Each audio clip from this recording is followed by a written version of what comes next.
Te oigo, Carlos. Ay, vuelvo y empiezo. Muy buenas tardes a todos. Bienvenidos a esta su casa que es Zona Segura y a conversatorios para la sostenibilidad empresarial. El espacio que desde Zona Segura hemos inventado desde marzo de 2020, cuando un virus nos puso en jaque a todos y a la economía del mundo, y que hoy nos sigue congregando a través de esta comunidad de conocimiento para hablar sobre riesgos, continuidad de negocio, gestión de riesgos, riesgos de todos los talantes y de todos los apellidos, hablar de gestión de crisis, de continuidad de negocio, de resiliencia organizacional, de esos temas que nos interesan a todos como comunidad de conocimiento a lo largo de todo Iberoamérica. Le doy un saludo a Albeiro González, a Alberto Holgado, a Alberto Rey, que ya está con nosotros, nuestro invitado especial, Andrés López, Carlos Eduardo Díaz, Carlos Guillermo Martínez, Franz Gerardo, Julián López, Juan Sebastián Cadrera, Karen Juliet Conde y otras personas que más adelante se nos van conectando y que están invitadas a conversar con nuestro invitado. Nuestro invitado es una persona maravillosa, un colega a quien respeto muchísimo y aprecio enormemente, de origen latinoamericano, orgullosamente venezolano y hoy viviendo fuera de su país, pero haciendo cosas.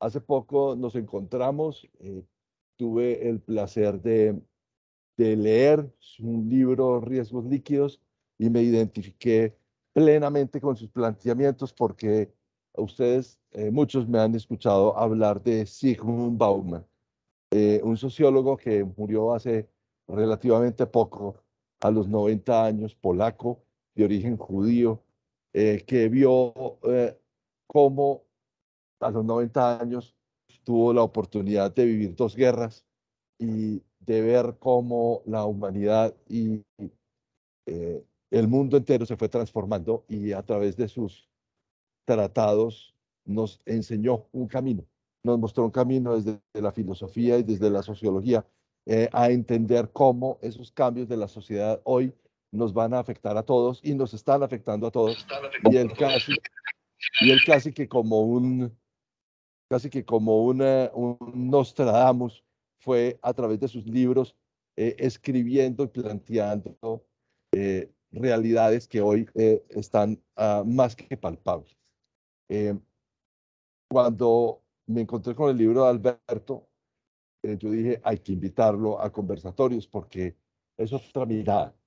Y por eso les dijimos que en la invitación vamos a hablar de riesgos líquidos, y es una visión postmoderna de la gestión de riesgos.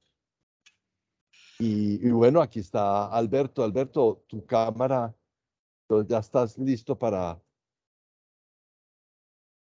eso. Muy bien, Alberto. Muy buenas tardes. Qué placer tenerte. Qué placer tenerte aquí con nosotros. Gracias, Carlos Eduardo. Y bueno, gracias a esta audiencia. Tenía muchas ganas de conversar con la gente en Colombia desde hacía tiempo, aunque sé que aquí tenemos público internacional. Sí, sí, sí, aquí tenemos gente de todas partes y obviamente tenemos estos conversatorios los grabamos, los colgamos en nuestro blog, en nuestra página de zonasegura.com.co, y muchas personas a través de ese canal de YouTube y el canal de el blog de la compañía, pues repiten y comparten con otras personas y con sus equipos de trabajo este conocimiento. Entonces esto se multiplica y se multiplica, y es un deber de nosotros mantener este camino. Ahí está Alberto Holgado. Alberto, bienvenido. El otro Alberto. Saludos. Muy bien. Entonces, sin más, yo creo que lo importante aquí, señores, ya lo saben, señoras y señores, es que ustedes pueden interrumpir esta conversación en cualquier momento, simplemente levantan la manito y intervienen y hablan porque nuestro invitado es una persona experta en gestión de riesgos, expertos en seguridad hemisférica, en prospectiva, ahora en este tema de riesgos líquidos y pues por favor aprovechemos la presencia de este autor latinoamericano, ya no es García Márquez, no es el García Márquez de los riesgos. Oye, qué honor, qué honor. Gracias, gracias, Carlos. No, de nuevo, un gustazo poder compartir este tiempo y fíjate, esto es un efecto yo diría que de esa misma pandemia, ¿no? Nuestra comunidad de profesionales en temas de la seguridad y el riesgo, a partir de todo este cambio de dinámicas y de paradigmas con relación al trabajo, ahora tenemos oportunidad de conversar y de unirnos a pesar de las distancias, ¿no? Eso es extremadamente valioso. Me gustó mucho el título que decidiste ponerle a este conversatorio, porque, porque efectivamente esto está muy conectado con ese concepto que se ha generalizado en términos de la posmodernidad, ¿no? Yo creo, pero que para entender la posmodernidad, Carlos, tenemos que empezar por entender la modernidad como tal, ¿no? Claro que sí. Tenemos que partir desde allí, ¿no? Y tú sabes que es algo que a mí me ha llamado mucho la atención, porque son como estas fronteras intelectuales que los seres humanos nos hemos puesto para definir el fin de una era y el inicio de otra, ¿no? E investigando en todo este proceso del tema de riesgos líquidos y tal, yo me conseguí un elemento muy interesante. Y es que la modernidad comienza en 1919 con un evento casi que con día y hora. Y es que en mayo, junio de 1919, se ocurre un eclipse de sol que permite, a través de ese eclipse, permite validar lo que hasta entonces era la teoría de la relatividad general de Einstein. Es decir, Einstein lo que decía en su teoría, lo que dice, es que ante objetos tremendamente masivos, la luz se deforma porque la luz cae de alguna manera, entra dentro de ese campo gravitatorio y se curva. El eclipse ese eclipse de luz del sol que permitió ver que la luz que tenemos como esa concepción absoluta de que la luz viaja en línea recta. Bueno, efectivamente viaja en línea recta, pero a través de las curvas que genera la gravedad. Y ese día, esa hora, se pudo validar esa hipótesis. Esto cambió completamente la concepción de la física. Y cambió porque nos hizo relativos. Entramos en un proceso muy interesante donde empezamos a dejar atrás los absolutos y empezamos a ver que al validar la teoría de Einstein, que casi nadie la entendía en ese momento, pero se convirtió como en una moda. De hecho, Einstein se convirtió en una estrella del jet set internacional a partir de ahí. Ese es un tema. Y el segundo tema con el que se inaugura la modernidad, y este te va a gustar a ti, fue las teorías de Freud. Porque Freud relativizó al ser humano y le quitó de alguna manera esas macro referencias, ese determinismo que teníamos los seres humanos en torno a que nacíamos como signados o quizás hasta condenados a ser productos de nuestros genes, de nuestra historia, aunque en ese momento no se conocían con precisión todas las leyes de la genética. En todo caso, la modernidad nace como un proceso de relativización del ser humano. Y ese es quizás el punto donde todo esto empieza. La posmodernidad viene un poco más allá. Ese punto de inflexión en donde empezamos a cambiar como humanidad también tiene que ver con hechos históricos que se fueron, que no son solamente físicos o individuales, sino que también han sido colectivos, ¿no? O sea, grandes desastres que ocurrieron o grandes transformaciones que ocurrieron en el siglo XIX la revolución industrial, luego pues las guerras de independencia, la independencia de todas las naciones americanas y finalmente entender toda la dinámica de los nacionalismos, ¿sí?, europeos, en donde empiezan a crearse esa figura de el poder ya no es de una persona, no hay un rey absoluto, a propósito ahora de, de Su Majestad la Reina Isabel, que acaba de fallecer, pero yo creo que ese es el último ícono de un modelo que ya entró en desuso hace mucho rato, pero que finalmente también es una expresión de lo que las sociedades tenían como el teocentrismo y luego el poder de los estados nacionales. Y ahora empieza a verse la transnacionalidad en todos los sentidos, ¿cierto? Google es transnacional, Meta es transnacional, Tesla es transnacional, Google es transnacional, Microsoft es transnacional, el delito es transnacional, las criptomonedas es transnacional, el lavado de dinero es transnacional. Entonces, y los riesgos son transnacionales, y los todos. riesgos son transnacionales. Absolutamente. Esa mutación Sí. viene también con los ordenamientos, ¿no? Sí, con el ordenamiento de la sociedad.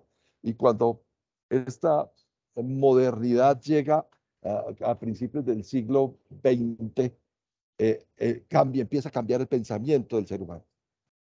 Y las universidades empiezan a cambiar, el concepto de empresa empieza a cambiar, el concepto de producción empieza a cambiar. Nos volvemos más proclives al crecimiento, ¿no? Y después de la Segunda Guerra Mundial a hablar de cambio, cambio, cambio, cambio. Y se nos volvió una neurosis el cambio. Y hasta que se nos metió en las venas. Sí, totalmente. Fíjate, acuérdate que el fin, en 1919 acababa de terminarse la Primera Guerra Mundial y ocurre este proceso que tú mencionas, que es el fin de los imperios.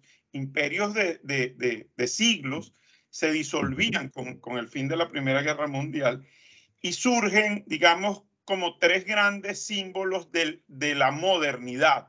Uno es el Estado-Nación, que tú lo mencionas, el Estado-Nación, esa figura del nacionalismo y el Estado-Nación muy fuerte, es uno de los símbolos importantes de la modernidad. El segundo símbolo es la cultura de lo colectivo y el inicio de esta visión de masas, de que ahora de que existe como de la cultura de masa, después se transformó en los medios de masa, en esta visión casi que heredamos de la revolución industrial, donde donde todo se masificaba. Esa es como una segunda característica importante de la modernidad. Bueno, el crecimiento de lo urbano, el desarrollo de las grandes ciudades, etc. Y el tercer elemento, hay muchos, pero yo diría que hay tres que son claves y que están muy conectados luego con la posmodernidad, que es el encumbramiento del experto. La ciencia y el experto cobran un valor importantísimo en estas primeras 2 décadas del siglo XX. Estamos hablando hace exactamente 100 años. Sin embargo, ese proceso arranca ahí en 1919, pero pareciera que termina en 1989. O sea, pareciera que ese proceso de modernidad con estas tres características, los estados nacionales, la cultura de masa y la masificación y la cultura del encumbramiento del experto, pareciera que junto con la caída del muro de Berlín empiezan a caerse también estos otros mitos. Y no desaparece la modernidad, sino que empiezan a surgir autores como Bauman, que empiezan a reinterpretar la modernidad.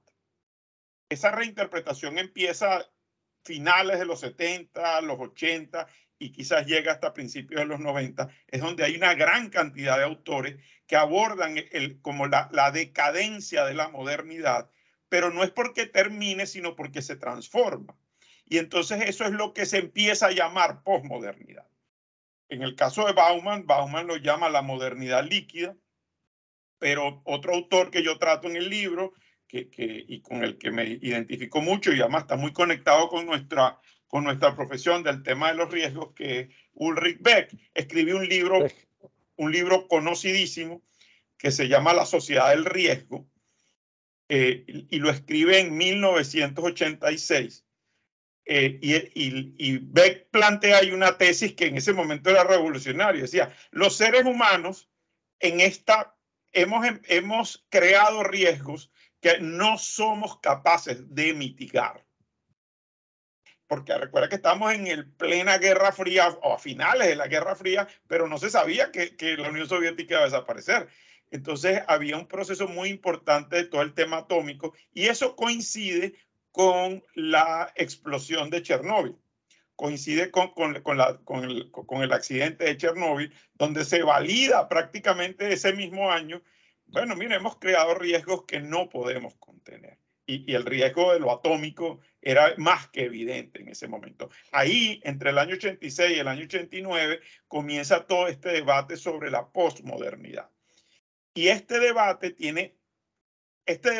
desmonta un poco esas hipótesis de la modernidad. Es decir, como tú bien dices, los estados nacionales empiezan a hacerse transnacionales. Es decir, ya las fronteras empiezan a disolverse, por un lado.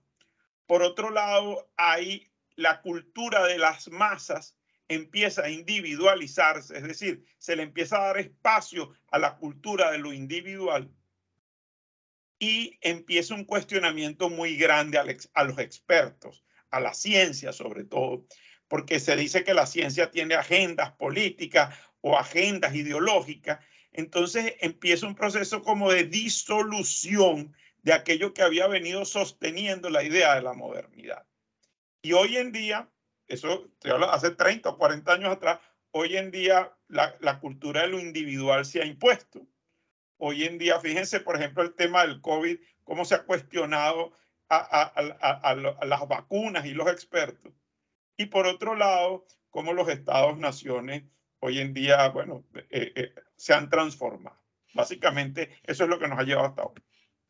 Y hay que entender otras dos dinámicas en eso, Alberto, y es que la individualidad se nos metió tanto en el ADN de los comportamientos humanos que eso ha impactado todo. O sea, para poner un ejemplo, yo me crié, nosotros nos criamos en vehículos que eran dos sofás. Los carros eran dos sofás y ahí cabía toda la familia. Así es. Al final de los 80 ya había dos asientos adelante y un sofá atrás. Ya hoy hay 4 asientos en los carros. O sea, es el sumum de la individualidad. O sea, esa es la máxima expresión de la individualidad. Y eso impacta el diseño, impacta la economía, impacta las relaciones personales y, obviamente, la economía. Y entonces aparecen en esas transnacionalidades riesgos, como tú lo planteas, riesgos que no somos capaces de administrar. Las criptomonedas es un riesgo que es un esperpento, un monstruo de 7 cabezas que no vamos a saber administrar en su momento como riesgo. El comercio y las cadenas largas de logísticas de hoy ya nos han enseñado, la pandemia nos está enseñando que las cadenas largas de abastecimiento no son viables. Y entonces todo lo que creíamos que era una certeza, ya hoy no es cierto. Así es.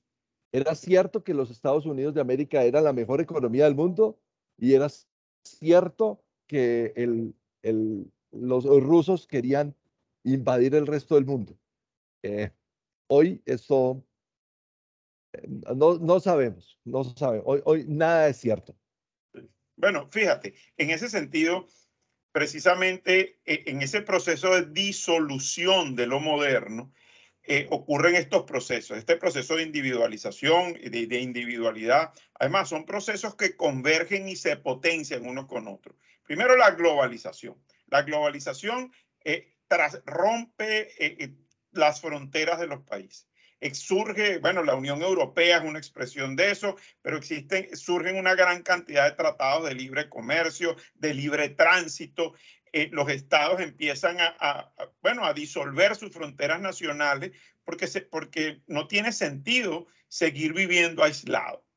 Pero ese proceso lleva al mismo tiempo, a su vez, un proceso, porque el proceso de individualización del ser humano lleva un proceso también de horizontalización del poder.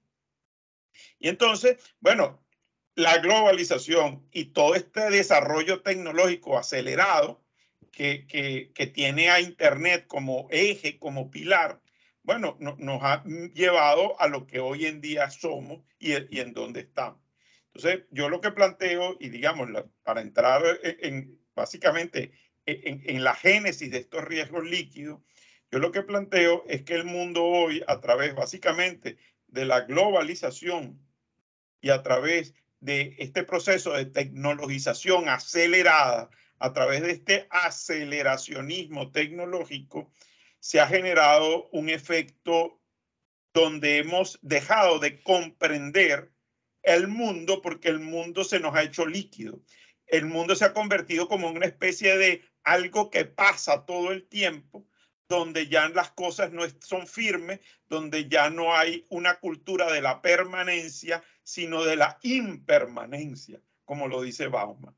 Y en la seguridad tenemos un problema, porque la seguridad, nuestros paradigmas de la seguridad están basados sobre lo sólido, sobre los valores, sobre, como se dice, sobre el rock bottom de las cosas. Y bueno, y de repente vemos que el mundo empieza a disolvérsenos y junto con ello se disuelve la seguridad también. Porque bueno, sobre qué construimos nuevas referencias. Sobre el compliance con qué, si hoy en día se está hablando hasta de legalizar la cocaína, por ejemplo.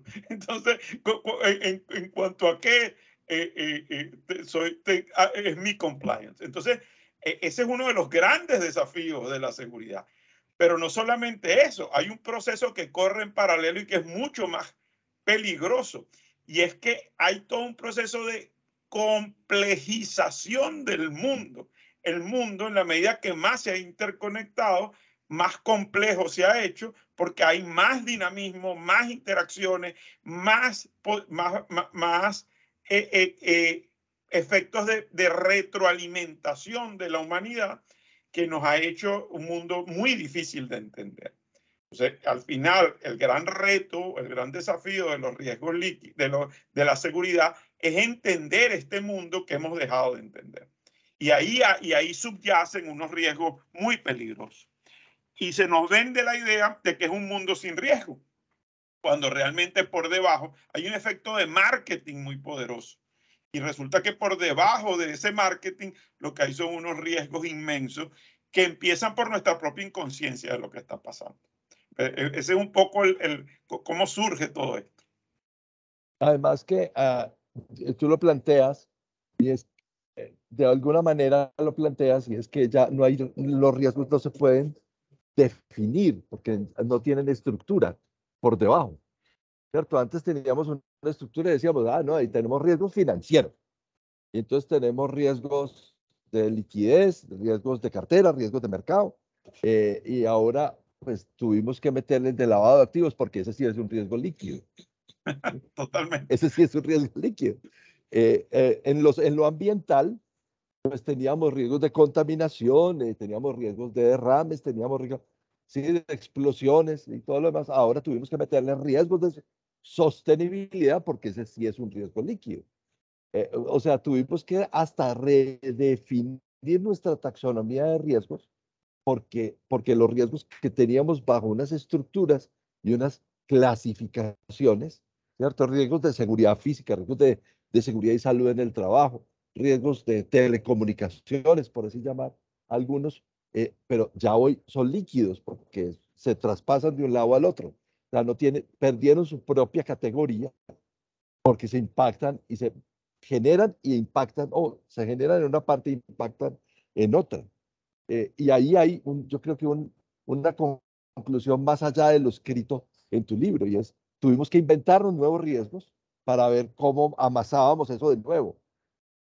Y ahí hay un primer reto, es cómo vamos a lograr a partir de las distintas tendencias en lo que tiene que ver con la globalización, lo ambiental, lo sostenible, lo económicamente responsable, el compliance, todo eso junto tenemos que volverlo una nueva definición. Así como teníamos valores antes y el valor del respeto, la honestidad, la transparencia eran valores que tenían una estructura, hoy hay nuevos valores y así como se construye una nueva ética, nos va a tocar construir una nueva taxonomía de riesgos.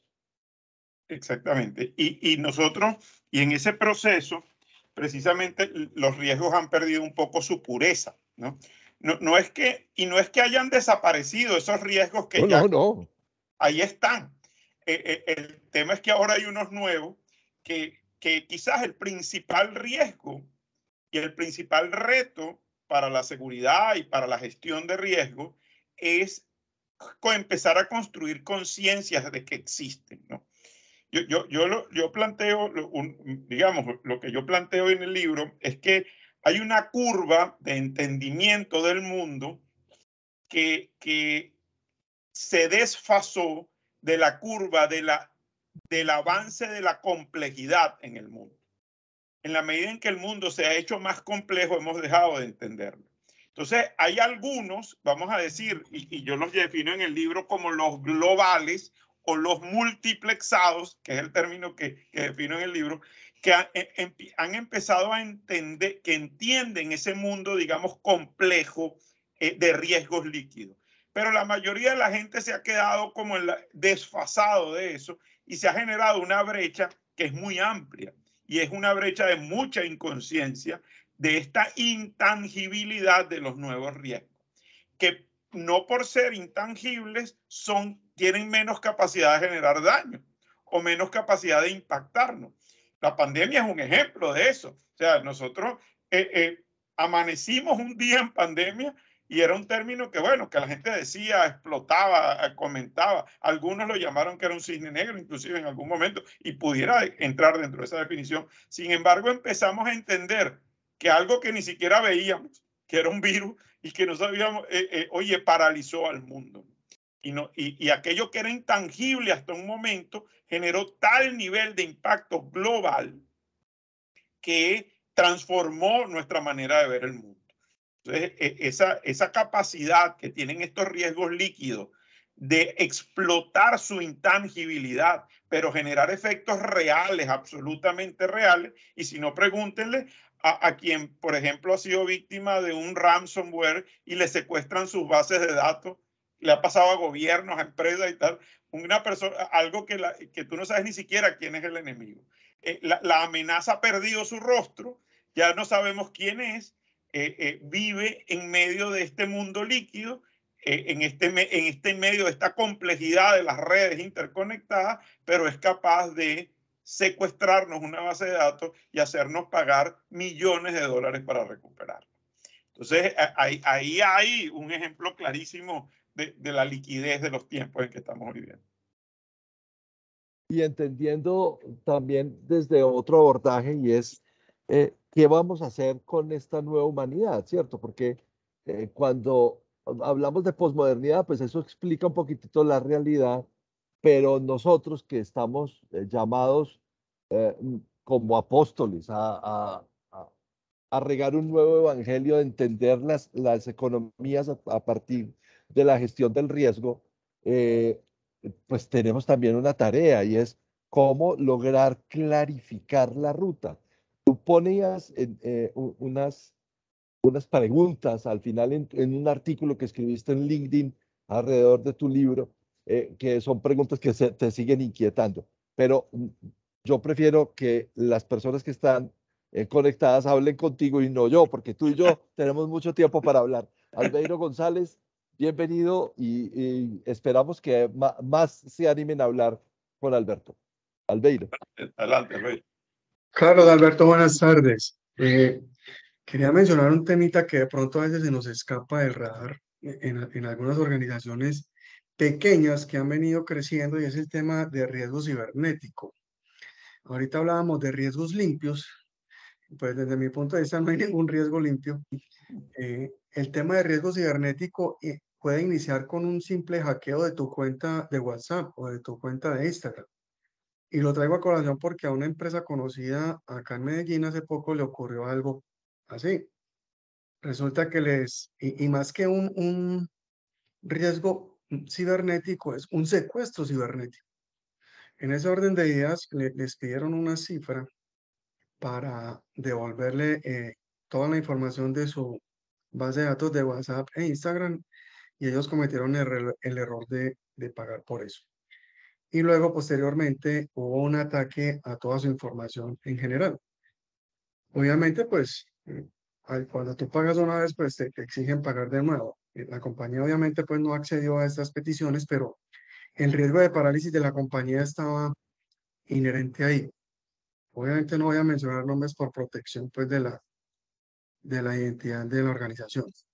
Pero esto hace que a veces, y ya en este caso que uno conoce de primera mano, esos riesgos cibernéticos que en su momento yo leí el nombre, eso es un secuestro cibernético, porque es que te están secuestrando la información. Y eso obviamente va a generar una inestabilidad total en la organización, aparte de que pone en riesgo la continuidad de sus actividades dentro de lo que es su esquema de negocios. Entonces, basado en eso, yo sé que hay herramientas que permiten obviamente proteger información, pero viendo este tipo de fenómenos que se han presentado, creo que no en esta, sino en varias organizaciones, uno se pregunta cómo proteger de una manera eficiente este tipo de ataques cibernéticos frente a una delincuencia cada vez mucho más creciente. Muchas gracias. Gracias, Albeiro. Es que ese es el caso de las Torres Gemelas. Mientras entre agosto, perdón, entre febrero, ya no me acuerdo de qué año, pero no me acuerdo el mes, pero entre 1993 y 2011, perdón, entre 1993 y 2011. 2001, perdón, hubo 8 años para estructurar, después del primer atentado de Al Qaeda en las Torres Gemelas, en el sótano del World Trade. ¿A qué se dedicó la autoridad portuaria de New York? A estructurar cosas, a estructuras para administrar riesgos. Circuitos cerrados de televisión, guardas de seguridad, sistemas de alarma, sistemas de aspersión, simulacros de evacuación, todo bajo la estructura, ¿cierto? Y estos delincuentes, entre comillas, tuvieron 8 años para pensar cómo hacer para ser efectivos y sobrepasar la capacidad de defensa que tenían las Torres Gemelas.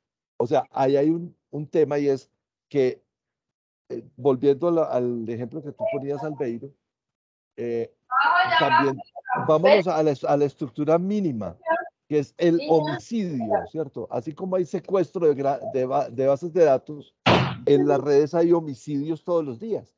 Cada vez que tú bloqueas a alguien, tú lo estás matando. Puede que no mates al otro, pero lo estás matando para tu vida. Y desde el punto de vista de la psicología, eso tiene un componente bien importante. Y es que hay gente que a través de ponerle la X al Tinder, tú estás eliminando a una persona. Hay que pensarlo en ese nivel. O sea, hoy en día somos homicidas informáticos. No sé si lo habían visto de esa manera, pero cada vez que le ponemos una X en el Badoo o en el Tinder o en cualquiera de esas redes sociales, o no aceptamos una invitación de una persona a nuestro grupo de amigos, estamos eliminando al otro. Y esa eliminación del otro es el colmo de la individualidad. No sé si lo habían pensado, pero es para reflexionarlo también. Y yo quisiera complementar lo que estás diciendo con esto, Carlos. Fíjate, además, hay en esta sociedad, digamos, de lo líquido, las organizaciones que no entienden que ahora todos son flujos y conexiones y todo está en este permanente movimiento con fechas de caducidad aceleradas, porque lo único constante es el cambio. Entonces, las organizaciones que no entienden que los procesos ahora se dan de esta manera, quedan atrás, definitivamente, que quedan relegadas atrás. Pero ese mismo proceso, además, genera una adicción a estas nuevas tecnologías y genera una adicción a que si tú no estás dentro de las redes, no existes. Entonces, cuando tú eliminas a alguien o alguien te elimina dentro de las redes, está de alguna manera desapareciéndote de un mundo que hoy en día es infinitamente más grande que el mundo físico de las 3 dimensiones físicas y la dimensión temporal que tenemos.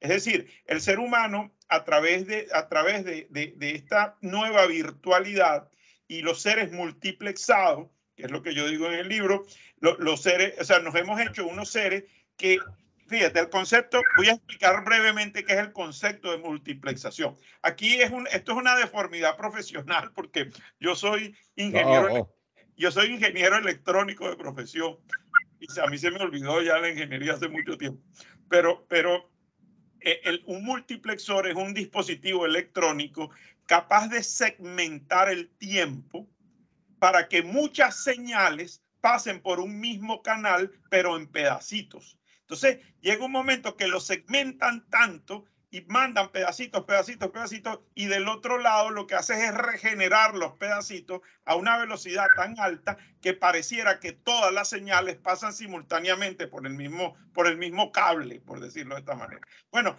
eso es lo que hoy en día nos han hecho a los seres humanos. Hoy en día tenemos que prestar tal nivel de atención a tal cantidad y complejidad de redes a las que pertenecemos que nos tenemos que multiplexar si queremos mantenernos al día en todo esto. ¿Ves? Y entonces estos seres multiplexados además se han hecho adictos o nos hemos hecho adictos a vivir conectados de esta manera 24/7. O sea, ya aquí no hay pausa, ya aquí no hay fin de semana, ya aquí no hay vacaciones.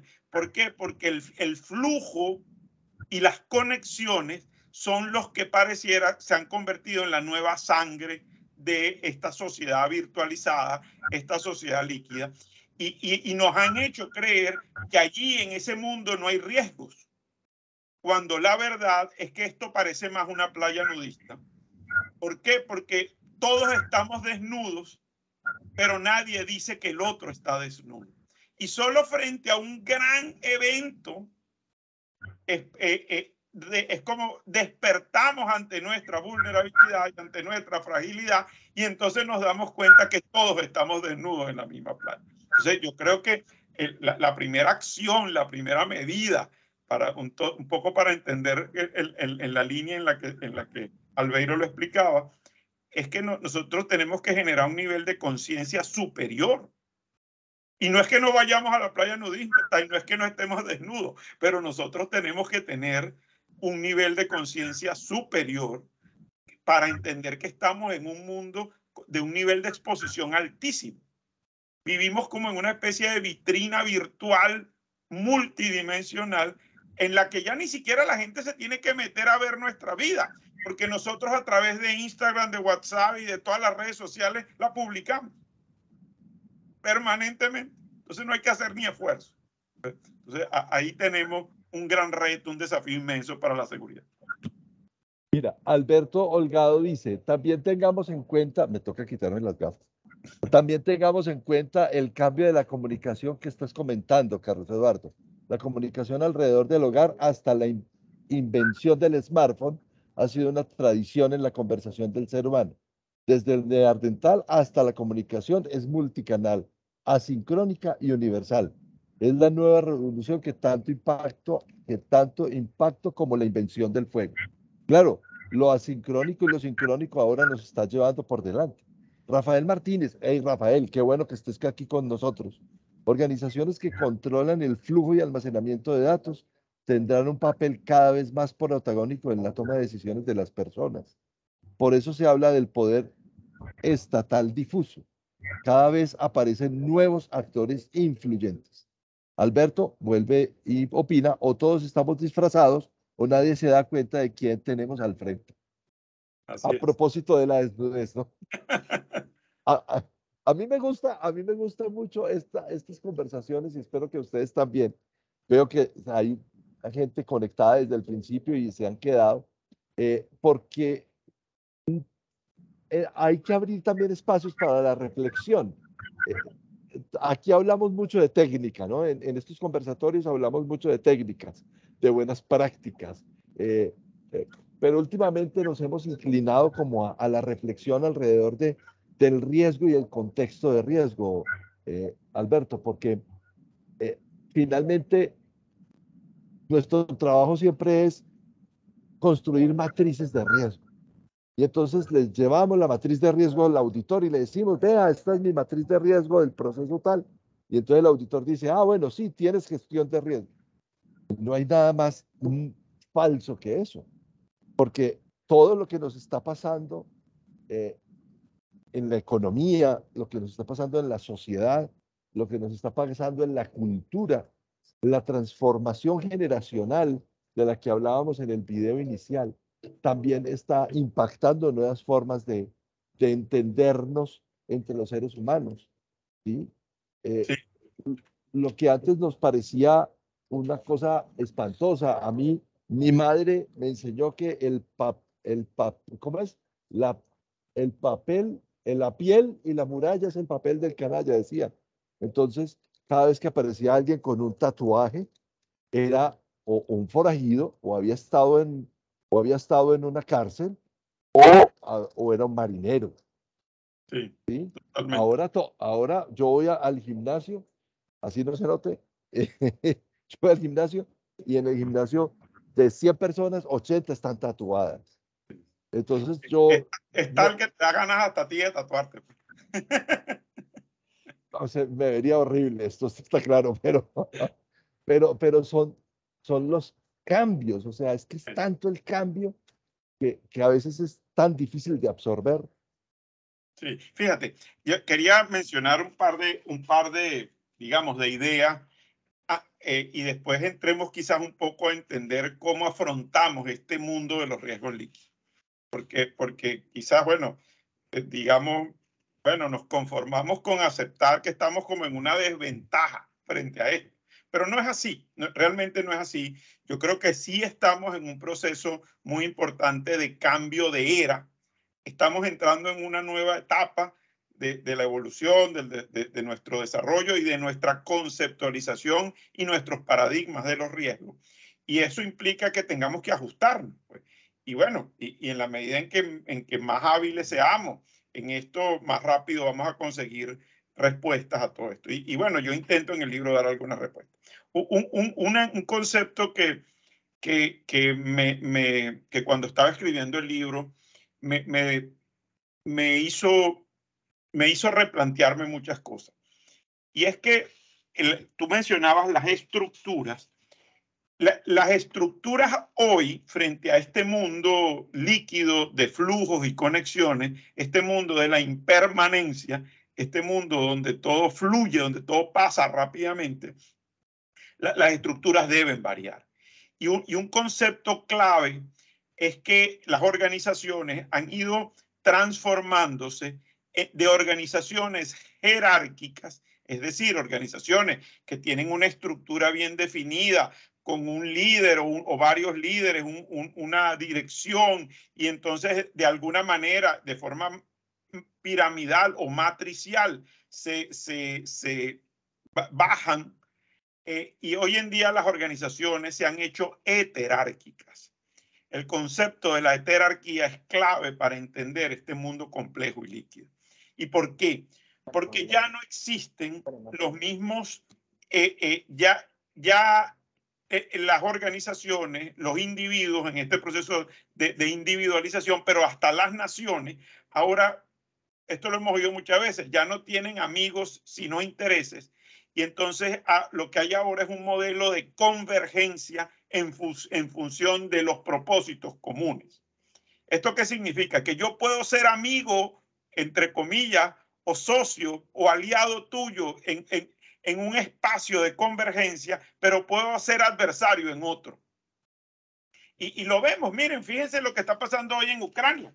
Y fíjense lo que pasa con China, con Rusia. Bueno, con Rusia quizás no tanto, pero sí con China, con la India, con Turquía. Son relaciones completamente heterárquicas entre sus alianzas y sus adversarios. Tienen alianzas y convergen en propósitos comunes en un sentido, pero son adversarios en otro. Esa misma estructura, que por cierto ocurre también en la delincuencia organizada. Los carteles operan así. Los carteles pelean por territorio en un área y en otra área comparten negocios de tráfico de droga o tráfico de personas. En México ocurre este tipo de cosas. Entonces, en Venezuela ocurre este tipo de cosas, en los Estados Unidos ocurre este tipo de cosas. Entonces, si nosotros no entendemos que el mundo ahora opera bajo estas relaciones de heterarquía, entonces vamos a entender cada vez menos cómo se dan estos flujos y estas conexiones. Hoy en día, si uno quiere leer el mapa o uno quiere ver el mapa del entorno, tenemos que empezar por entender quiénes son los nodos o quiénes son estos actores a través de los cuales fluye el poder, porque los riesgos líquidos están muy conectados con el poder, por un lado, y qué tipo de agendas estos actores manejan, porque las agendas son, digamos, los canales a través de donde fluye el poder. ¿Quiénes manejan, por ejemplo, hoy en día la ayuda humanitaria que recibe Ucrania? ¿Quiénes manejan las armas que llegan a Ucrania? ¿Quiénes manejan el tema de la energía hoy en día en Europa? Hay agendas. Entonces, cuando uno ve las agendas, consigue unas relaciones completamente heterárquicas. Y quien no entiende esas jerarquías es víctima absoluta de la incomprensión de un mundo, y al ser víctima de la incomprensión del mundo es a su vez víctima de unos riesgos completamente líquidos, y por supuesto no tiene capacidad alguna de tan siquiera pensar en cómo mitigarlos o evadirlos. Entonces, esto quiero dejar esta idea de la jerarquía que me parece muy poderosa para ver el mundo de hoy. Súper poderosa porque también estamos a puertas de empezar a ver unas tendencias, no más hoy, la reunión entre Xi Jinping y Putin tiene un tono bastante importante, porque el principal cliente comercial de China es Europa. Totalmente. Y si la inflación se sigue comiendo a Europa como se la está comiendo por el tema de la energía, pues, y por otras variables, pues entonces si Europa entra en una recesión más lineal, si se quiere, si esa es la palabra, pues va a haber menos consumo y entonces China va a tener problemas, y va a tener problemas serios. Entonces, aquí no es el que yo soy de izquierda o de derecha. Aquí yo no es si soy amigo o no soy amigo de fulanito. Tú lo dijiste y lo dijimos en el video. O sea, los amigos que antes eran amigos hoy son enemigos. Pero al contrario, los que antes eran enemigos hoy son mis amigos. Y no nos vamos muy lejos. Nos vamos muy lejos. El Tratado de Libre Comercio entre Israel y Emiratos Árabes Unidos, o el Tratado de Libre Comercio entre Israel y Arabia Saudita, es una cosa impensable en otras épocas, pero hoy es una realidad económica súper fuerte. Y hoy en Colombia, ese Tratado de Libre Comercio permitió hacer una toma hostil de dos grupos empresariales, tal vez los más importantes del país, por parte de esa banca de inversión, liderada obviamente desde Israel y desde Arabia Saudita, fondeada en Arabia Saudita, pero con un propósito muy claro. Vamos por las industrias agroalimentarias. ¿Cierto? O sea, es claro que hoy, si yo no veo eso, si yo no soy capaz de ver eso como analista de riesgos, entonces estoy desenfocado en mi análisis. Si yo sigo viendo si yo sigo viendo los riesgos como esa taxonomía que nos enseñaban en la universidad, estamos entonces haciendo un ejercicio de riesgos que no es el adecuado ni para mi entorno, ni para mi empresa, ni para mi sociedad. Sí, sí, fíjate que en el libro yo cito a Michel Foucault cuando escribió el prólogo de un libro que se llama Anti-Edipo, un libro hay un libro que escribió un filósofo francés que se llama Gilles Deleuze, que se ha metido muchísimo en el tema de la complejidad y esto. Y Foucault, antes de morir, porque Foucault murió un poco después, en 1983, en el prólogo escribe una frase que a mí me parece clave, ¿no? Dice, debe preferirse lo múltiple a lo unitario, la diferenciación a la unidad, los arreglos móviles a los sistemas. Lo que es productivo ya no es sedentario, sino nómada. Entonces, a mí este concepto de lo productivo es nómada me llama muchísimo la atención porque reta nuestro concepto de la seguridad. Es decir, nuestra seguridad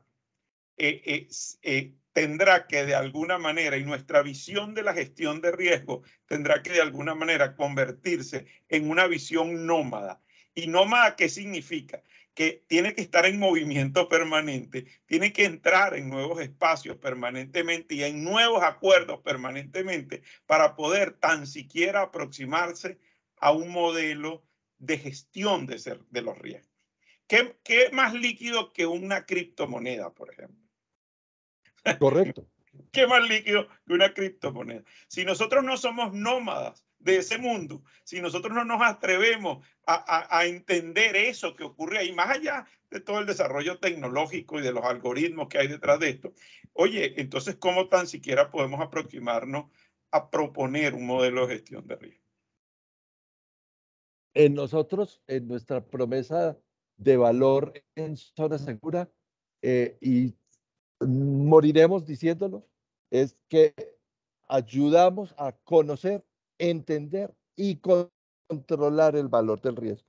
Es que usted no controla el valor del riesgo si primero no lo conoce y si no lo entiende. Pues yo puedo conocer el riesgo, pero si no lo entiendo en función de mi ecosistema, de mi funcionalidad, yo finalmente estoy comprando una solución que no me aplica.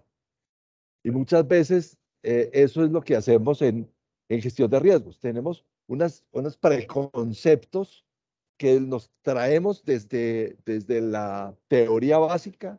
Entonces decimos incendio, entonces ahí mismo compramos. Yo estoy aquí, si quita el fondo de pantalla, estoy aquí detrás de un hidrante. Aquí tengo atrás un hidrante, estoy en un aeropuerto. Entonces ahí mismo decimos incendio, entonces compra hidrantes y compramos extintores y compramos pulsadores manuales y sprinklers y bombas y tal cosa, porque tenemos la lista preconcebida, pero no vemos el riesgo y vemos el control en función del riesgo, pero en el contexto en donde está.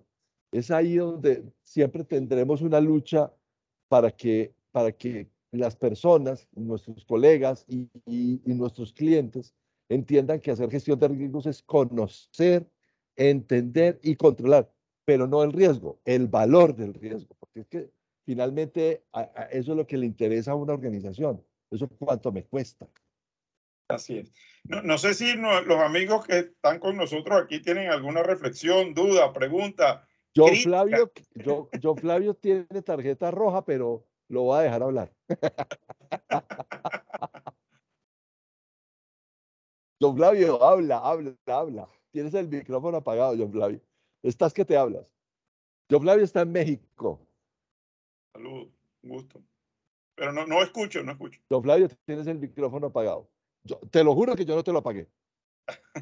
Bueno, pues mire, yo de antemano un saludo ahí a todos, al quien nos acompaña, no recuerdo el nombre, acabo de entrar, estaba en una reunión allí con la Secretaría de Marina en el sector naval y para mí el riesgo básicamente es, digámoslo así, un enigma, un misterio, el cual debe ir proporcionalmente ligado a la inversión, ¿sí? Hay muchas empresas, es lo que yo le digo acá a los empresarios, ustedes están invirtiendo más, necesariamente tienen que asumir más riesgos.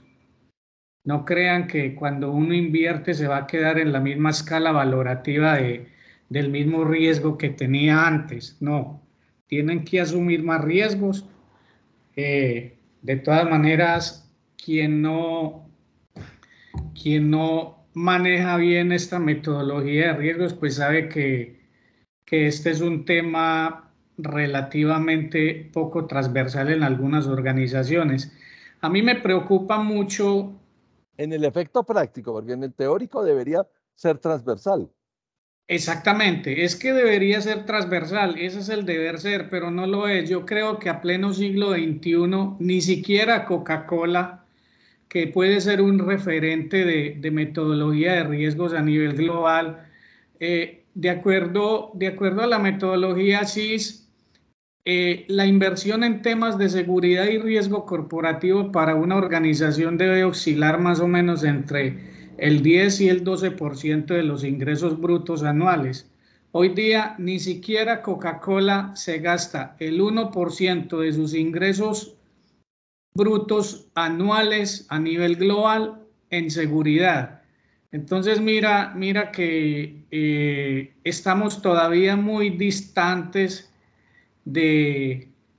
a pesar de que ya no somos la cenicienta de las organizaciones, pues estamos muy distantes todavía de manejar como el tema del riesgo con ese valor que debería tener, ¿sí? Es muy interesante, creo que hemos avanzado muchísimo. Lo que decía ahora el compañero, el tema nómada es un tema real, debemos ir fluctuando todos los días. Recuerda, Carlos, cuando nos reuníamos en Medellín, que nuestra discusión era, ¿será que un capitán, que un coronel retirado del ejército sí sirve de director de seguridad? No, porque ellos llegan con esa mística, con esa doctrina, creen que manejar vigilantes es manejar soldados, bueno, y toda esta situación. Hoy en día la discusión es, ¿será que un ingeniero en sistemas nos sirve como directivo de seguridad integral y riesgo corporativo por el enfoque que tenemos ya de la ciberseguridad? ¿Será que integramos el área de HS con el área de ciberseguridad? Entonces, hoy en día como que todo está cambiando y cada vez como que todo es más fluctuante, más nómada. Ya no es la discusión de que si queremos un capitán o queremos un ingeniero de seguridad industrial para que maneje la seguridad.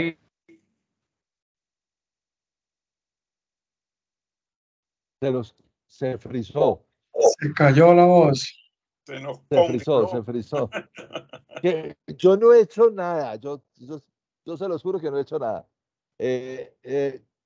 Aquí hay otras personas que estoy seguro que quisieran conversar contigo. Está Juan Sebastián Cabrera, Julián López también. Rafael Martínez me acaba de decir que está entrando a una reunión, a otra reunión, entonces es difícil como que intervenga, pero anímense a conversar en esta resto de media hora que nos queda a hablar con Alberto. Carlos. Dale pues, ya. Bueno, entonces, después le mando la factura de los datos del celular, porque hoy se ha estado yendo mucho la energía, entonces me conecté con el celular para no dejarlos colgados. Yo la cobro en Colombia, no se preocupe. Mira, yo creo que algo, digamos, ¿cómo abordamos esto? ¿No? ¿Cómo abordamos este mundo líquido, de riesgos líquidos, de amenazas líquidas? Porque definitivamente las amenazas han aprendido muchísimo más rápido de lo que hemos aprendido las organizaciones a gerenciar este mundo de complejo, acelerado y por tanto lleno de incertidumbre, ¿no? La incertidumbre es el opuesto a la certeza, ¿no? Y la certeza es sinónimo de seguridad. Por lo tanto, todo aquello que genera incertidumbre es al mismo tiempo o pudiera ser considerado que es terreno de ser abordado por los riesgos. Sin embargo, vivimos en un mundo donde es muy difícil predecir las cosas, precisamente porque los cambios ya no son lineales, porque hay una progresión de eventos y una cantidad de realidades que se solapan unas a otras que no nos permite como seguirle la pista a todo este proceso. Sin embargo, estamos obligados a hacerlo. ¿Por qué? Porque, bueno, buena parte del mundo de los que trabajamos en seguridad tenemos que estar conectados. Ahí está digamos, esta falsa creencia que en la medida en que yo me aíslo del mundo, es decir, yo construyo una especie de castillo medieval con una fosa que me separa de la realidad, yo me estoy aislando de esa realidad y al mismo tiempo me estoy protegiendo. Nada más lejos que eso. Al final no hay manera de aislarse de todo esto. Todo lo contrario. Yo creo que hoy en día, mientras más capacidades tengamos de estar conectados con ese mundo, pero entendiendo que hay una brecha de seguridad, una especie de firewall de la realidad entre ese mundo de los riesgos y nuestra organización, entonces nosotros en esa medida podemos empezar a construir espacios de seguridad. Yo lo que planteo como conclusión en el libro es que estamos obligados a construir de alguna manera espacios de certeza dentro de la incertidumbre. Y esos espacios de certeza son espacios en donde yo sé qué esperar, en donde yo sé que si trabajo en Coca-Cola, por ejemplo, yo sé qué esperar de Coca-Cola en algún momento. O sea, las organizaciones no pueden contribuir a la incertidumbre en el mundo. Las organizaciones tienen que, en todo caso, ser de alguna manera referencia, así sea móvil, así sean referencias nómadas, pero referencias al fin en un mundo de tal complejidad. Y para lograrlo, yo planteo que las organizaciones de hoy deben convertirse en unas organizaciones que defino como organizaciones altamente confiables. Es un concepto que existe, no es un concepto que inventé yo, pero es un concepto que las organizaciones altamente confiables se desenvuelven en un cuadrante de alta complejidad y altos riesgos. Una torre de control aéreo tiene que ser una organización altamente confiable, porque si no, mira, los aviones chocan en el aire o chocan en tierra, ¿entiendes?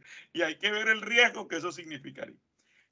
Un centro de control y administración de energía eléctrica de un país tiene que ser una organización altamente confiable, porque deja a ciudades enteras sin energía eléctrica en cualquier momento. Entonces, esos conceptos de organizaciones altamente confiables, yo creo que tenemos que readaptarlos y llevarlos a nuestras organizaciones.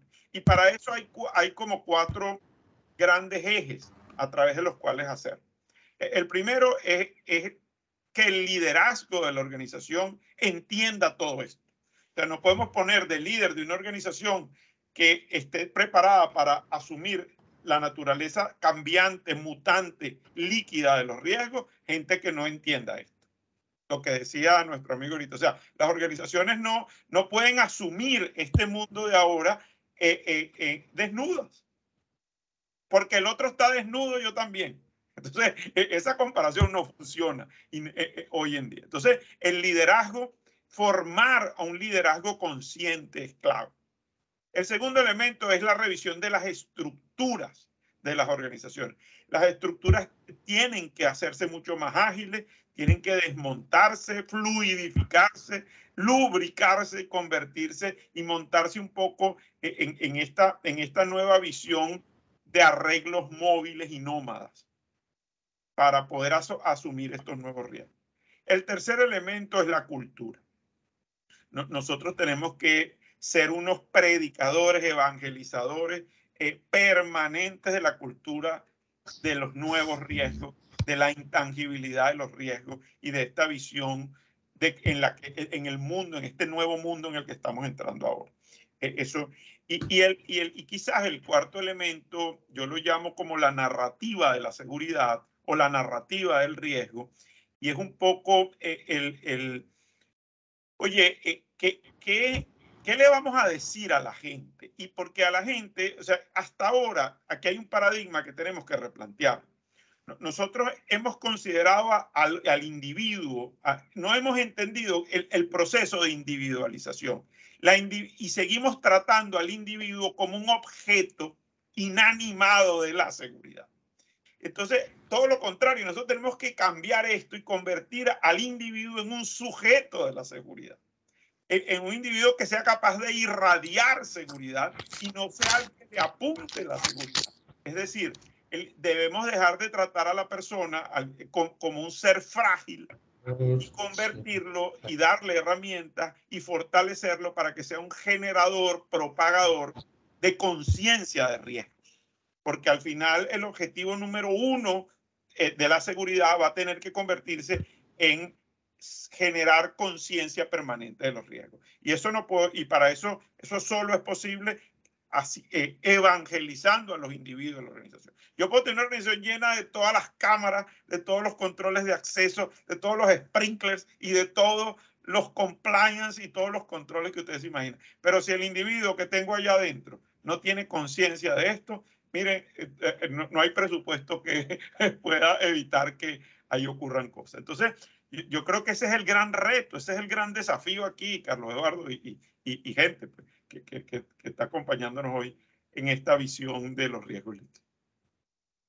Es indiscutible. Nosotros en ese entrenamiento, en ese training certificado que estamos haciendo, que llevamos por nuestra tercera cohorte de coach en gestión de riesgos y oportunidades, estamos hablando de eso precisamente, de cómo hay el sujeto de riesgo tiene un objeto de riesgo y un objetivo de riesgo. O sea, es pensar en otro nivel, no es pensar en riesgo igual controles. No, venga, hay un objeto, un sujeto y un objetivo. Y entre objeto, sujeto y objetivo hay una relación intrínseca, no causal, sino fenomenológica. O sea, es alrededor de los fenómenos que nos ocurren a cada uno. ¿Sí? O sea, fenomenología no es filosofía pura, es realidad pura. ¿Cierto? Es realidad, o sea, es volver al principio de realidad y no a la utopía. Es trabajar con el principio de realidad y conciencia y no con la utopía.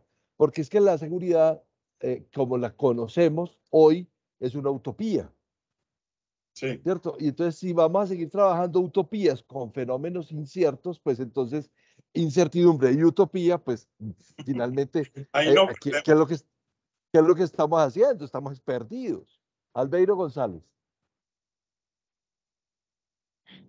Bueno, yo quisiera hacer como una pequeña analogía o historia frente a lo que fue el tema de manejo de riesgos en los años 70 y 80, cuando estaban en proceso de construcción las edificaciones donde se calculaba el número de muertos por piso. Y eso venía dentro del presupuesto en esa época. Pero a hoy me llama mucho la atención un riesgo, digámoslo, a nivel laboral que de pronto ha venido tomando mucha fuerza, y es el riesgo de distracción por un aparatico que se llama celular. No solamente en el ámbito laboral, sino también a nivel de calle, en el tráfico, el conductor, el que monta en bicicleta, el que monta en moto, la señora que va caminando por el andén en una vía pública, que generan más de 20.000 accidentes o incidentes por no estar pendientes de lo que está pasando alrededor específicamente en el tráfico. Y esto, llevándolo al tema laboral, pues obviamente también ha venido incrementando el número de accidentes e incidentes a nivel laboral por esta causa, ¿no? En los temas de mantenimientos, en algunas operaciones, por ejemplo, de alto riesgo, como son aquellas tareas en espacios confinados, en algunos trabajos en caliente, donde no se hace una debida inspección, un debido diligenciamiento de permisos, y se utilizan este tipo de celulares que no son obviamente para áreas clasificadas, simplemente porque se nos vuelve costumbre llevarlos a todos los sitios de trabajo para tomar la foto y reportar. Esto genera también un riesgo muy alto frente a lo que tiene que ver con una afectación importante a una organización, un incendio, una explosión mencionábamos ahorita, independiente de los sistemas de protección que se tengan. E incluso un aparatico de estos, si yo voy caminando por una planta, se me trata de caer, lo primero que voy a hacer es cogerlo y me aíslo del entorno donde estoy y puedo accionar un dispositivo que genere en un momento determinado una situación de emergencia. Entonces, los riesgos, como mencionamos ahorita, son dinámicos y van creciendo, y ese mecanismo de tecnología que cada vez se hace más amplio y que tenemos que adaptarnos a él, pues también es un generador importante de lo que en un momento determinado pues deberíamos considerar dentro de los análisis de riesgos que nosotros hacemos en las compañías y que a veces escapan por pequeños detalles como estos. Muchas gracias. Claro, es que ahí es donde ponemos de presente el tema de lo líquido que son los riesgos. ¿A quién se le ocurriría hacer un análisis de riesgos de descuido? No, estamos ocupados en el fraude, en el lavado de activos, en una cosa así, pero no, es que eso, los de seguridad y salud en el trabajo, los que tienen que hacer eso. Viejo, eso puede acabar una empresa. Es un tema de verlo en perspectiva y no en prioridad. Albeiro tiene la mano. Ah, bueno, Albeiro no. Ah, bueno, usted, hágale, John Flavio. Pero prenda el micrófono. No escuchamos, yo creo. No escuchamos. Mira, Carlos, yo comparto de cierta manera y discrepo también de otra de la argumentación del compañero anterior. Es claro, los riesgos son dinámicos, hay riesgos puros, hay riesgos aleatorios, y yo sobre todo analizo de que los riesgos son en virtud y de conformidad al escenario donde esté. Él hablaba tácitamente del celular. Si bien es cierto el celular causa problemas, pues también advierte y también previene muchos otros. Es como cuando uno está en una casa. Yo les pongo el ejemplo en mis conferencias a la gente. Mire, hay dos temas conceptuales muy claros dentro del tema de manejo de riesgos integrales, y son dos factores. Primero, la causalidad, y segundo, la casualidad, que son dos conceptos que debemos tener en tiempo y forma. Nosotros hablamos mucho de causalidad, pero no hablamos del azar, de la casualidad. Entonces, vamos al ejemplo concreto. Estamos en una vivienda, en una finca, y las personas, desde el dueño de esa finca, desde el punto de vista criminal, desde el punto de vista criminológico, opta por colocarle 3 cerraduras a la puerta. Y está bien, eso está bien, ¿sí? Y contrario a eso, desde un punto de vista de SafeIT, esas 3 cerraduras se van a convertir en un problema cuando la casa se incendia y uno está dentro, porque si uno va a salir tiene que abrir 3 chapas o 3 cerraduras, y no va a ser lo mismo de rápido a abrir una. Entonces, todas las armas, yo he concluido que todas las armas en seguridad son un arma de doble filo, ¿sí? Sí, está bien. A nosotros nos dicen no usen el celular en espacios confinados. Por ejemplo, yo a los vigilantes les digo, no utilicen el celular. Yo manejo unas estaciones terminales de hidrocarburos, y en la planta está estrictamente por normativa PBIP usar el celular, pero ellos también me contraargumentan y a veces yo siento que me dejan desarmado. Venga, don John Flavio, y si pasa algo, entonces, ¿cómo avisamos? ¿Cómo hacemos? Porque aquí los radios UHF o EHF no sirven. Entonces, bajo un contexto de eso, uno dice, sí, hay unas cosas que sí, otras que no, y todo debe... No, hay que tener celulares intrínsecamente seguros, hermano. O No, sea, es es que que los hay. para todo hay una solución. Exactamente, los hay, y hay radios también intrínsecamente seguros Y, y todo, y celulares, pero yo a cómprense lo a que tener quiero pilas. llegar yo, Carlos, es que o la piedra la utilizas para construir una muralla o para abrirle la cabeza a otra persona. eso ya depende del análisis que usted haga y para lo que necesite. Siempre habrá en una evaluación de eficiencia de controles, siempre habrá una variable que es el riesgo del control. Porque el riesgo del control, porque yo tengo controles al riesgo, pero ese control me puede generar un nuevo riesgo. Y la gente casi no lo ve, y menos las Big Four. Las Big Four, KPMG, Pricewaterhouse, todas ellas, cuando hacen análisis de controles, siempre están pensando en ¿existe o no existe? ¿Es eficiente o no es eficiente? Pero hay unas cosas dentro del control que deberían mirarse con más profundidad. Y es, ¿qué tan complejo es el control? Complejo no es complicado y no siempre los controles complejos son malos. Y siempre, como somos anticomplejidad, entonces siempre pensamos que lo que es complejo es malo y lo complejo puede ser doblemente seguro, ¿cierto? Lo complejo puede ser doblemente seguro. Pero ojo, lo complejo, lo sencillo también puede ser muy inseguro. Y sobre esas variables para analizar los controles a los riesgos, ese riesgo de control es una variable que muy pocas veces usamos y deberíamos usar frecuentemente.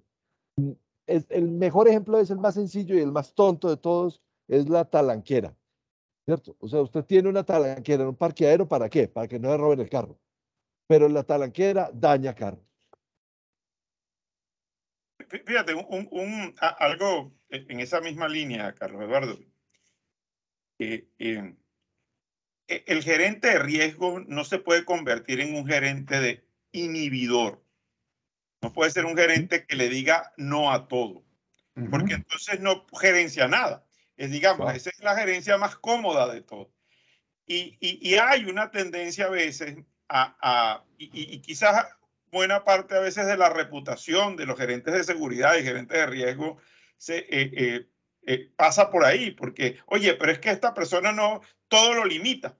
Y todo lo contrario, al final yo creo que es allí donde nuestra capacidad, nuestra inventiva, nuestra visión, nuestra innovación y nuestra capacidad de medir esto que decía el amigo, que sea de doble filo, o este análisis consecuente de los riesgos, nos lleve a conseguir la solución óptima. Evidentemente hay riesgo en todo y todo tiene una contraparte entre beneficio y riesgo, pero no podemos convertirnos en un gerente del no, porque entonces al final no estamos haciendo absolutamente nada, estamos siendo y haciendo que nuestra organización sea improductiva y en el fondo va, el que tú le prohíbes que use celular, al final lo va a usar escondido y eso es más riesgoso en el fondo, porque uno no tiene control alguno de lo que está haciendo con un celular en ese momento. Probablemente entonces, mira, lo puedes usar, pero este es el celular que vas a usar y entonces le entregamos un celular intrínsecamente seguro y que nosotros sepamos cuándo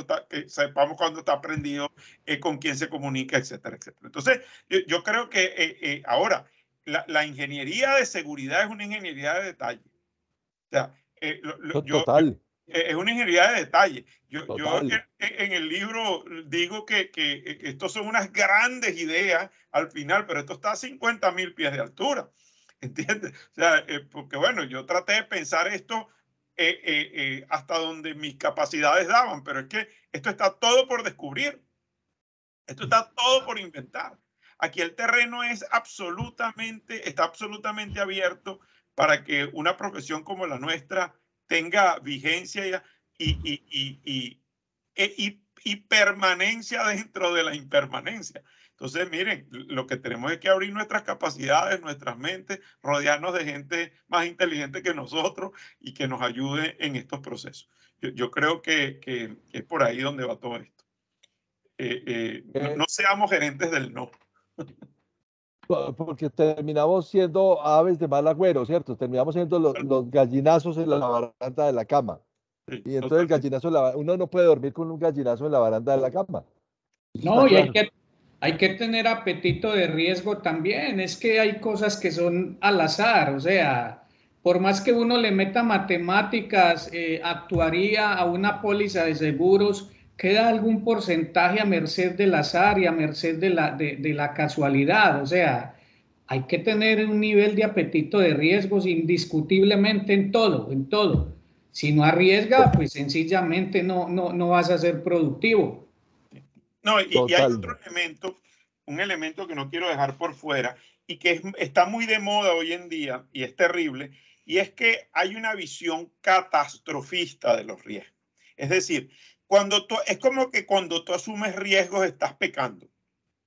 Y eso no puede ser. O sea, nos hemos fragilizado a tal nivel en este mundo líquido que entonces asumir riesgos se ha convertido en un pecado frente a la sociedad y frente a las organizaciones. Y ya van. Nada, los riesgos son una probabilidad, no son deterministas al final. Entonces, si nosotros jugamos al catastrofismo de los riesgos, es decir, todo riesgo va a terminar indefectiblemente convirtiéndose en una pérdida, entonces, mira, no hagamos absolutamente nada. Fíjense fíjense esta visión del mundo. Yo apago las plantas de energía nuclear que generan electricidad porque creo que estoy dañando el ambiente. Pero fíjense lo que está pasando hoy. Hay una crisis energética mundial y ahora prender las plantas de energía nuclear, que las tienes que prender igualito. Entonces, ¿ahora qué hacen? Bueno, cambian el compliance. Ahora no dañan el ambiente. Entonces, por eso la justifico y la encendía. Pero en el fondo, estoy jugando a un catastrofismo y ojo, y yo no digo que no exista el cambio climático. Hay una cantidad de evidencia científica que demuestra, pero no podemos hacernos catastrofistas de que entonces todas las plantas de energía nuclear van a terminar explotando. O no sabemos qué hacer con el desecho nuclear. Hay una frase que usa mucho, que ellos están en el Congreso, en este momento en el Congreso de Fasecolda, dos personas que nos acompañan mucho en conversatorios, Fasecolda de la Federación de Aseguradores de Colombia, dos personas que nos acompañan mucho, que es Luis Guillermo Gil y Hernán Avendaño. Y Hernán Avendaño tiene una frase que a mí me encanta, que es de otro autor, que en este momento no me acuerdo, pero se la referencio a Hernán. Y dice, de las 11 crisis económicas que se han anunciado, ¿cómo es? De las 3 crisis económicas que se han anunciado, 9 son falsas. O sea, siempre estamos pensando en que va a pasar, que viene el coco, que viene el coco. Estamos hablando de una gran recesión económica desde 1930. Desde 1930 estamos a puertas de una, sí, claro. Todo parece indicar que. Francisco Andrade, hey Francisco, qué bueno que estés aquí con nosotros. Ya para cerrar, estamos a 3 minuticos de cerrar, pero qué bueno que Francisco nos acompaña, que es otro gran amigo, otro gran colega, y qué bueno que estés con nosotros. Hola Francisco. Buenas noches para todos, claro. Buenas noches. Un gusto saludarlos. Un placer conocer ya por fin a Alberto Ray. Gracias, Francisco. Que a mi concepto podemos calificarlo como el Nassim Taleb latinoamericano. Felicitaciones por ese. Qué honor. Documento. Gracias. Muchas gracias. De verdad lo aprecio mucho.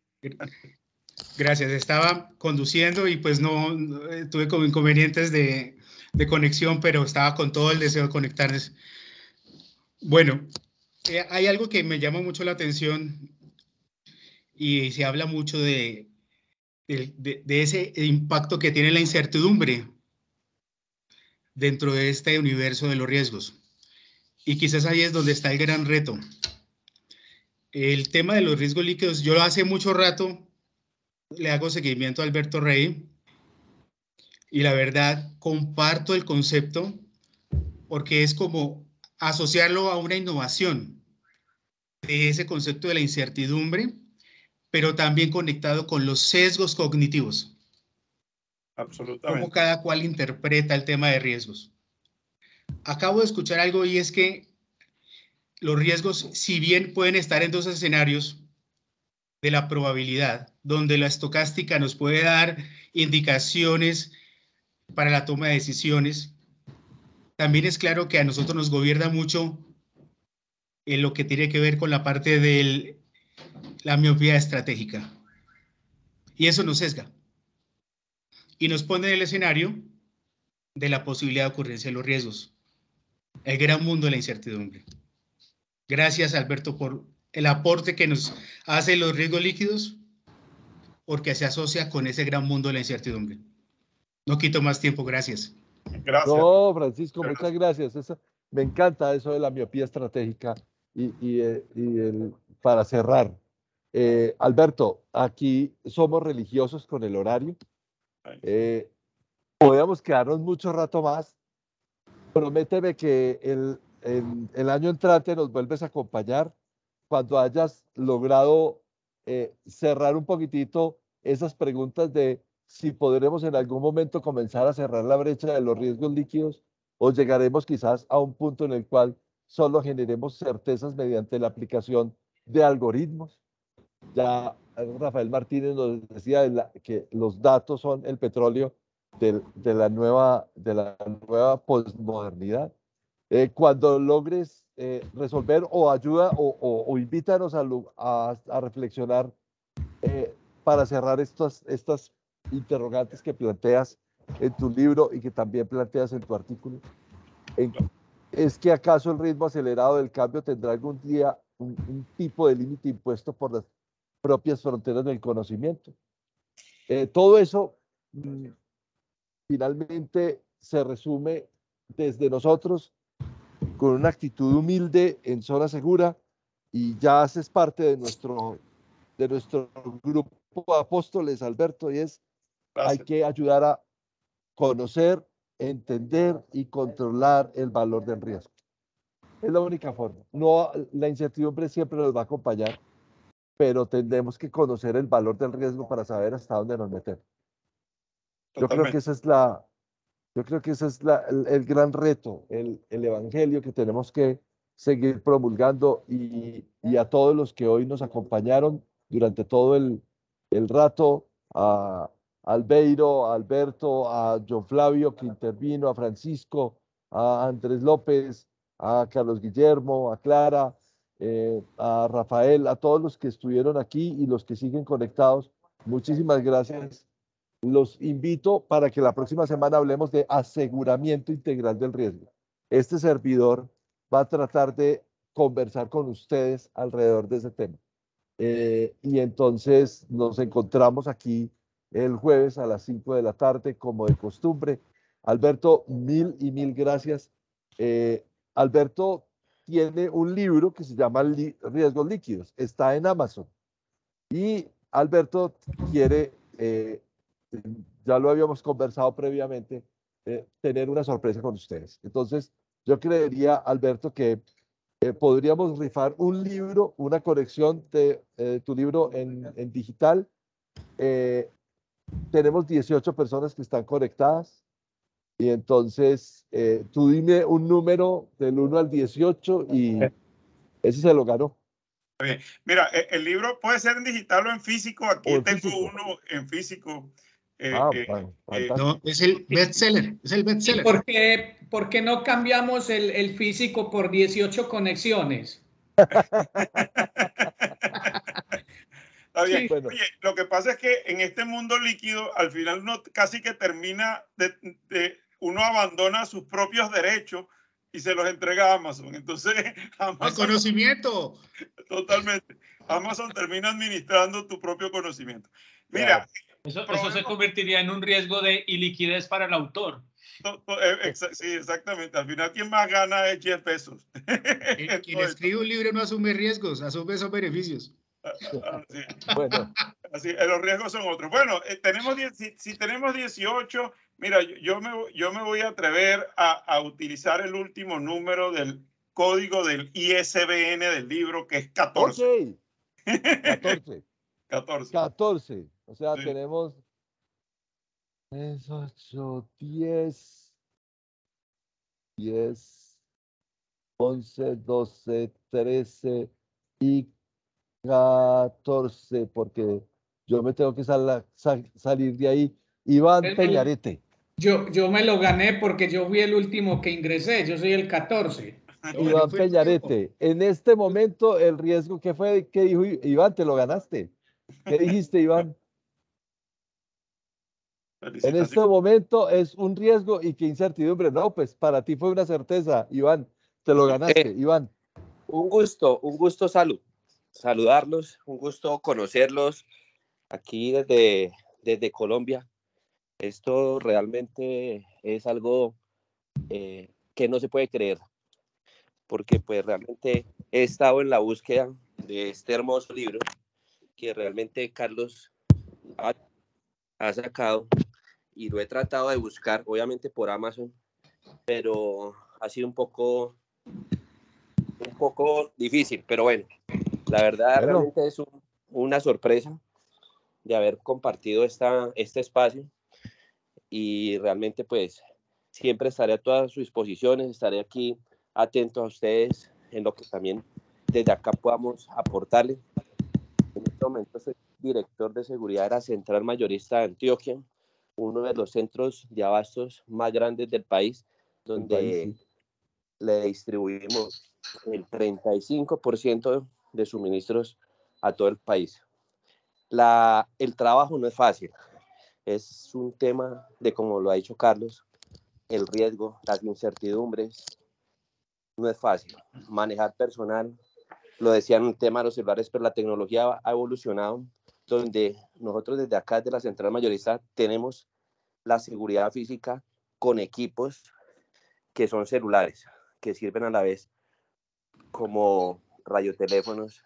La misma plataforma nos ayuda también puntos de recorridos, de controles, de GPS. Es un tema que se sigue avanzando en el tema de la tecnología y la evolución. La verdad es un gusto y siempre estaré a sus disposiciones. Qué gran sorpresa. Muchas gracias. Muchas gracias, Iván. Yo sé que ustedes usan también nuestro software para el tema de gestión de riesgos y estamos siempre a su disposición para lo que ustedes necesiten. Iván, muchas gracias. Nos vas a dejar los datos de envío para que... Los datos y yo se lo hago llegar. Para Iván, para que Alberto te haga llegar el libro en pasta dura. Esto es, bueno, Sí, qué bueno. Es en pasta dura, mira, sí, ¿verdad? En pasta dura, sí, en pasta dura. Bueno, no molestemos más. Nos vemos dentro de 8 días. Alberto, mil gracias por tu generosidad, por tu tiempo, por tu conocimiento. Y prométeme que el año entrante nos volvemos a encontrar. Vamos a tener salud y vida para volvernos a encontrar en otro conversatorio. Muchas gracias. Prometido y muchísimas gracias a ustedes por esta oportunidad y por este espacio. Cuídense mucho, de verdad los felicito. Tienen un gran espacio y ojalá puedan conservarlo y hacerlo cada vez más productivo, y lleno de más experiencia. Es fundamental abrir este tipo de espacios en nuestra profesión. Gracias. Muchas gracias, Alberto. Voy a apagar la grabación y nos vamos entonces nos vemos dentro de 8 días. Un abrazo a todos. Chao, gracias. Muchas gracias a todos. Una feliz tarde. Chao.